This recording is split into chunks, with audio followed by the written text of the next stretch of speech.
భాగ్యనగర్ గణేష్ ఉత్సవ కమిటీ బాలాపూర్లో ఏదైతే ధర్మరక్షణ సభ నిర్వహించిందో ఆ సభకి నన్ను కూడా ఆహ్వానించడం యోగధారణ ఫౌండేషన్ నుంచి నాకు కూడా చాలా గర్వకారణం. నేను ఆ ఉత్సవ కమిటీకి కృతజ్ఞత అలానే ధన్యవాదాలు తెలుపుతున్నాను.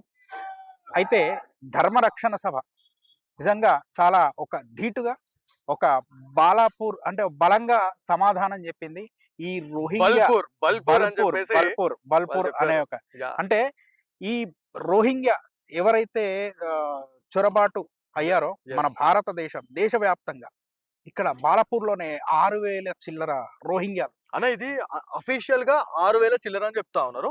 అన్అఫీషియల్ గా మేము ఒక 2 days గా ఇక్కడ గ్రౌండ్ రిపోర్ట్ చేస్తా ఉన్నాం. ఇవాళ కొంచెం మేము ఇక్కడ రోహింగ్యులు ఉన్నటువంటి ప్లేస్ కి కూడా మేము వెళ్ళినప్పుడు 6,000 కాదు, ఇక్కడ 35,000కు పైగా ఉన్నారని చెప్పేసి ఇక్కడ ఉన్నటువంటి ఇక్కడ విలేజర్స్ చెప్తా ఉన్నారు, ఇక్కడ ఉన్నటువంటి స్థానికులు చెప్తా ఉన్నారు. వీళ్ళందరూ అడుక్కునే వాళ్ళలాగా, ఆ బండ్లు అమ్ముకునే వాళ్ళలాగా ఆటోలు నడుపుకుంటున్నారు. అంటే వీళ్ళందరూ ఏంటంటే మన ధర్మానికి ఒక చీడ పురుగులు.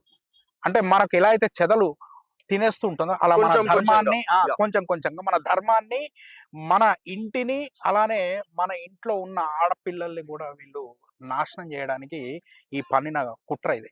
అంటే వీళ్ళకి ఎవరు స్థానం కల్పించారు అంటే ప్రభుత్వాలే కదా స్థానం కల్పించింది. అలానే ఎవరైతే ఇప్పుడు ఈ ఇస్లామిక్ జిహాదీలు ఉన్నారో ఈ ఇస్లామిక్ జిహాదులకు కూడా ధీటుగా ఈరోజు బాలాపూర్లో జరిగిన ఆ ధర్మరక్షణ సభ సమాధానం చెప్పింది. వీళ్ళని ఇక్కడ నుంచి తరిమి కొట్టే బాధ్యత మన లాంటి ప్రతి ఒక్క హిందూ పైన ఉన్నదని చెప్పేసి మనల్ని గుర్తు చేసేలాగా ఈ సభ జరిగింది. దాంతో పాటు ఎవరైతే రోహింగ్యులు చేసినటువంటి జిహాదీ పనుల గురించి మనం మాట్లాడుకుంటే ల్యాండ్ జిహాద్, లవ్ జిహాద్, ఫుడ్ జిహాద్, దాంతో పాటు ఎన్నో రకాలైనటువంటి జిహాదీ పనులు వాళ్ళు చేస్తా ఉన్నారు. సో ఈ జిహాదీ పనుల నుంచి ఎవరైతే వీటి గురించి ఎలా హిందువులు బయటపడాలి, హిందువులు ఏ రకంగా వాళ్ళు జాగ్రత్త పడాలి అంటే మీరేం చెప్తారు? వాళ్ళు ఈ జిహాదీ పనుల నుంచి ఎలా బయటపడాలి, మనం హిందువులం అయి ఉండి ఎలా బయటపడాలి అంటే ముందు ఆ ఖురాన్ తెలుసుకోవాలి. ఖురాన్లో ఉన్న ప్రతి ఒక్క వాక్యం జిహాద్ గురించి మాట్లాడుతున్నారు. మీరు అంటే అన్న మీరు ఖురాన్ చదివారా? మీరు చదవని మొదలు పెట్టాను. మనం చదవాలి, చదివితేనే మనకు తెలుస్తుంది ఏది అన్నది, ఏది ధర్మము ఏది అధర్మము. ఇందాక ఈ ధర్మరక్షణ సభలో మాట్లాడారు. అంటే గుళ్ళల్లో దేవుళ్ళని ప్రతిష్టాపన చేసి పూజించుకోవడం ధర్మమైనప్పుడు అధర్మం ఏది, అదే గుళ్ళని కూల్చగొట్టడం. అంటే ఆ గుళ్ళని ఏదైతే కూల్చారో వీళ్ళందరూ అధర్మీయులు. కాబట్టి ఎలా అయితే ఇది ఇప్పటి నుంచి కాదు, మనకు ఆ ఎడారి మతం నుంచే ఈ చొరబాటుతనం మొదలైంది. ఇక్కడ ఉన్న వాళ్ళని, ఇక్కడైతే స్థానికంగా ఉన్నారో వీళ్ళు మన హిందువులు, వీళ్ళని కూడా మార్చారు. ఇప్పుడు వీళ్ళు కాలరెగరేస్తున్నారు, మా దేవుడు అల్లా అని చెప్పుకుంటున్నారు. ఇవన్నీ ఆపాలి అంటే ఖురాన్ బ్యాన్ అవ్వాలి. చాలా పెద్ద స్టేట్మెంట్ అనుకుంటా. స్టేట్మెంట్ కాదండి, వాస్తవం. ఏదైతే అధర్మం ఉందో ఆ ధర్మాన్ని నాశనం చేయాలి, ధర్మస్థాపన జరగాలి. అందుకోసమే కదా ఈరోజు ఈ బాలాపూర్లో ఈ ధర్మరక్షణ సభ నిర్వహించారు. కాబట్టి ఇది నిర్వహించారు అంటే కేవలం మనం చంకలు గుద్దుకోవడానికి నిర్వహించలేదు, ప్రతి హిందువు మేలుకోవడానికి నిర్వహించిన సభ ఇది. కాబట్టి ఇది ప్రతి హిందూ తెలుసుకోవాల్సింది. కాబట్టి నేను చెప్పేది ఏంటంటే మన హిందువు మన ఆడపిల్లల్ని, మన ఇంటిని జాగ్రత్త పరుస్తూ మనం అంటే వసుదైవ కుటుంబకం మనం అందరం ఒకటే కుటుంబానికి చెందిన వాళ్ళం. ఎవరము హిందువులము, ఒకటే కుటుంబానికి చెందిన వాళ్ళం. ఇప్పుడు కూడా నేను ఈ స్థానికంగా ఉన్న ఈ ముస్లింలకి ఏం చెప్తున్నానంటే, మీ పూర్వీకులు, మీ తాతలు ముత్తాతలు ఎవరైతే ఉన్నారో వాళ్ళు హిందువులే, మీరు ఘర్ వాపసి కాండి. ఈ రోహింగ్యాలని, ఈ ఎవరైతే మనకు పాకిస్తానీలు ఉన్నారో వీళ్ళని తరిమి కొట్టండి. తరిమి కొట్టి మళ్ళీ పూర్వ భారతీయ వైభవాన్ని స్థాపన చేయండి. సాధ్యమవుతుంది అంటారా? ఖచ్చితంగా అవుతుందండి, మనం తలుచుకుంటే అవుతుంది. ఇలాంటి ధర్మరక్షణ సభలు ప్రతి వాడవాడల్లో జరగాలి, ప్రతి జిల్లాల్లో, ప్రతి గ్రామాల్లో జరగాలి. మనం అందరం ఏకమవ్వాలి. ఇప్పుడు కూడా మనం మతాలు, మన ఉద్యోగాలు, మన పిల్లలు, మన ఇల్లు, మన కుటుంబం అని చెప్పి చూసుకుంటే రేపు అదే కుటుంబం మీద దాడి జరుగుతుంది. అదే ఒక మతం మీద లేదంటే అదే కులం మీద దాడి జరుగుతుంది. కాబట్టి మనం అందరం హిందువులము. యాహ్! సో, ఇక్కడ ఇంకొక విషయం గురించి మాట్లాడుకుంటే కోర్ట్ కూడా ఒక పరిమితమైనటువంటి సమయాన్ని ఇవ్వడం అనేది నిజంగా నాకైతే బాధేస్తుందండి. ఎందుకంటే మన భారతదేశంలో పుట్టి, మనం ఒక హిందువులుగా ఉండి, ఇవాళ మనం ఒక హిందూ ధర్మ సభని, ఒక హిందూ ధర్మ రక్షణకు సంబంధించినటువంటి సభని పెట్టుకోవాలంటే, కేటాయించినటువంటి టైం చూస్తే చాలా బాధ అనిపిస్తా ఉంది. కేవలం 2 గంటలు.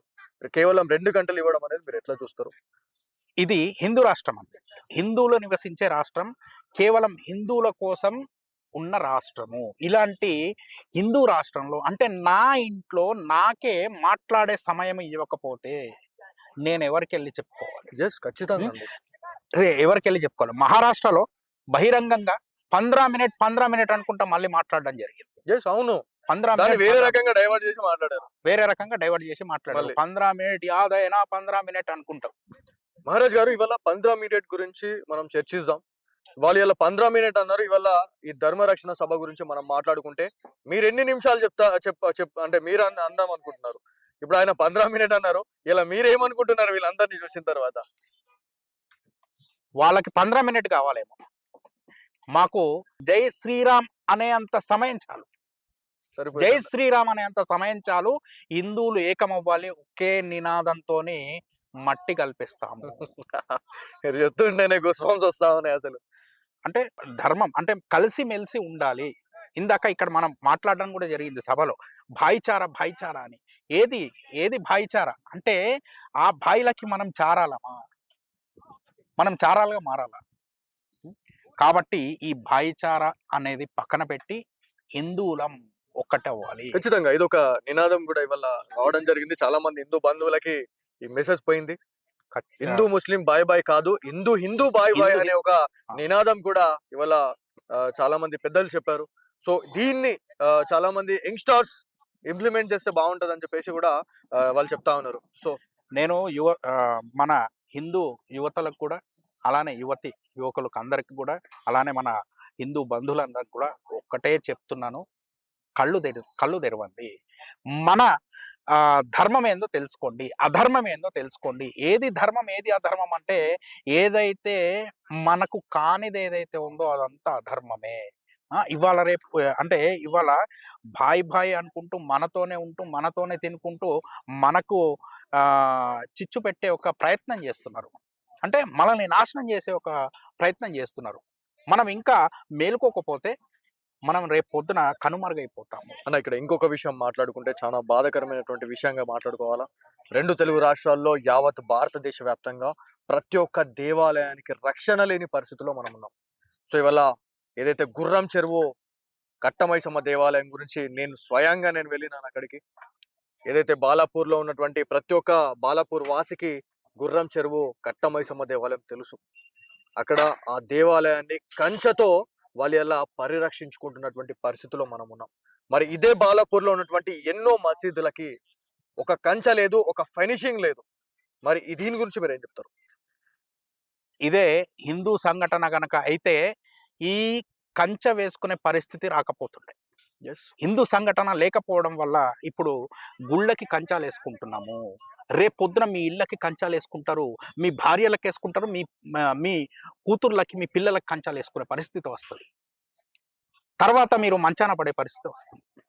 కాబట్టి ఇది అంటే ఇలాంటి ఒక దుస్థితి నుంచి బయటకొచ్చి మనం ఇలాంటి వాళ్ళని తరిమి కొట్టాలి. యెస్. తరిమి కొట్టాలి. ఇవాళ రేపు ఎన్ని మసీదులు, ఎన్ని దర్గాలైతే మన భారతదేశంలో ఉన్నాయో అవన్నీ కూడా మనకు అక్రమంగా నిర్మాణం చేసినవే. అక్రమ నిర్మాణమే. ఇప్పుడు మనం పత్రాలు గనక బయటకు తీస్తే అన్ని కబ్జాలే. గుళ్ళని మసీదుగా మార్చేశారు. చాలా టెంపుల్స్ ఉన్నాయి. చాలా ఎగ్జాంపుల్స్ భారతదేశంలో 40,000 పైన గుళ్ళున్నాయి. అవును. మసీదుగా మార్చేశారు. ఇప్పుడు దర్గాలని చెప్పేసి అంటే కేవలం వాళ్ళ ఒక అంటే ఏమంటారంటే ఒక పంది స్వభావం అంటారు అది. అంటే పిల్లల్ని కనేయడం, అంతా రచ్చ చేయడం. ఇది ఒకటే వాళ్ళకి తెలుసు. అంతే తప్ప లేదంటే మా అల్లా మా ఖుదా అనుకుంటా వెళ్ళడం. అంటే ఇదొక్కటే చెప్పబడింది వాళ్ళ ఖురాన్‌లో. యెస్. ఎగ్జాక్ట్‌లీ.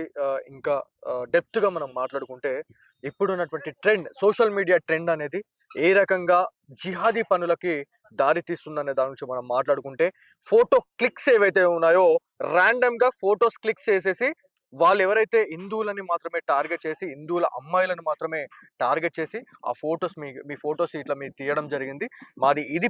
ఇది మా పేజ్ అని చెప్పేసి మీరు పర్మిషన్ ఇస్తే మేము ఫోటోస్ తీసి మా అకౌంట్‌లో మేము పెడతామని చెప్పేసి ఫోటోస్ తీసి ఎవరైతే వాళ్ళ ముస్లిం కమ్యూనిటీలో ఉన్నటువంటి జిహాదీ గాళ్ళకి ఆ ప్రొఫైల్ షేర్ చేసి లవ్ జిహాద్‌లో ట్రాప్ అయితే గురి చేస్తా ఉన్నారని చెప్పేసి మాట్లాడుతా ఉన్నాం. సో దీని గురించి మీరు ఏ రకంగా ఖండిస్తారు? మన కుటుంబంలో తల్లిదండ్రులు ముఖ్యంగా మేలుకోవాలి. అంటే పిల్లల్ని కనడం కాదు. హ్మ్. అంటే మన పిల్లలు ఏం చేస్తున్నారు? ఎక్కడికి వెళ్తున్నారు? ఎవరితో మాట్లాడుతున్నారు?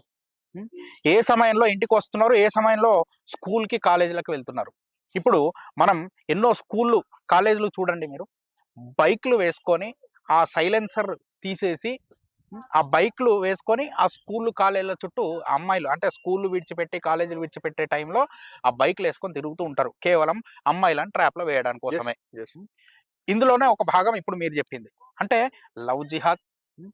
ఇందులో మీరు ఇందాక చెప్పినట్టు ఫుడ్ సోషల్ జిహాద్, మీడియా జిహాద్ సోషల్ అనేది మీడియా చాలా జిహాద్. దారుణంగా ఉంది. హ్మ్. ఇంకా ఆహ్, పండ్లేవైతే ఉన్నాయో, ఆ పండ్లు అమ్మే దాంట్లో రసాయనాలు కలపడం, యెస్. ఇంజెక్ట్ చేయడం. ఇంజెక్ట్ చేయడం. యెస్. ఇవన్నీ చాలా రకాల జిహాద్లు. ఇవన్నీ కూడా ఖురాన్‌లో చెప్పబడ్డాయి. అంటే నువ్వు ఆ మత ప్రతిదీ ఇంప్లిమెంట్ చేస్తున్నారు. ప్రతీదీ ఇంప్లిమెంట్ యెస్. చేస్తున్నారు. అంటే నువ్వు ఇస్లాంని నమ్మని వాడికి నువ్వు ఏ రకంగా అయినా సరే శిక్షించు, లేదంటే వాడి నోటితోని ఇస్లాంని ఒప్పించు, లేదంటే వాడిని చంపేయి అని చెప్పేసి. చరిత్రలో ఇదే కూడా వాళ్ళు మనం అదే చూసాం కదండీ.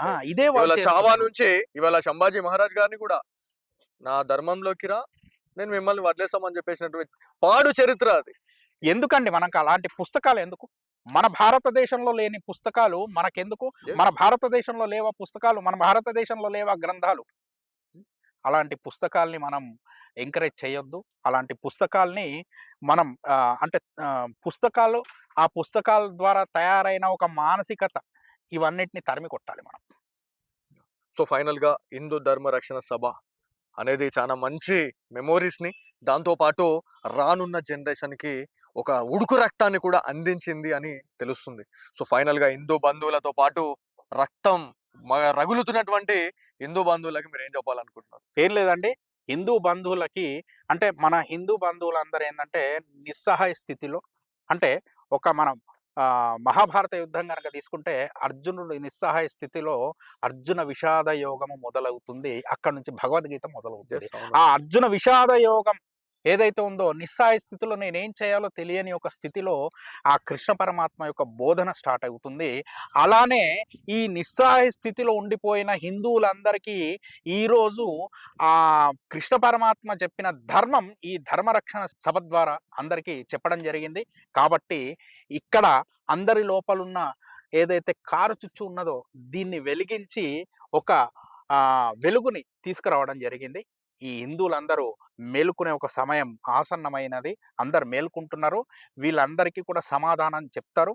వీళ్ళందరిని కూడా తరిమి కొడతారు. సో ఇదండి మొత్తానికి ధర్మ రక్షణ సభలో ఎంతో మంది హిందూ బంధువులు వాళ్ళు ఇక్కడికి రావడం జరిగింది. ఇది అంతం కాదు, ఆరంభం మాత్రమే అంటూ ఇవాళ ప్రతి ఒక్క జిల్లాలో కూడా ఈ ధర్మ రక్షణ సభనైతే ఏర్పాటు చేయబోతా ఉన్నామని చెప్పేసి భాగ్యనగర్ గణేష్ ఉత్సవ సమితి ఆధ్వర్యంలో పిలుపునైతే ఇస్తా ఉన్నారు. సో చూడాలా ఎప్పటి వరకు హిందువులు మేల్కుంటారు, ఎప్పటి వరకు ఇంకా మేల్కోరు అనే దాని గురించి కూడా ఖచ్చితంగా ఈ వీడియో చూసిన తర్వాత ప్రతి ఒక్కరు మీరే తెలుసుకోవాల్సిందే.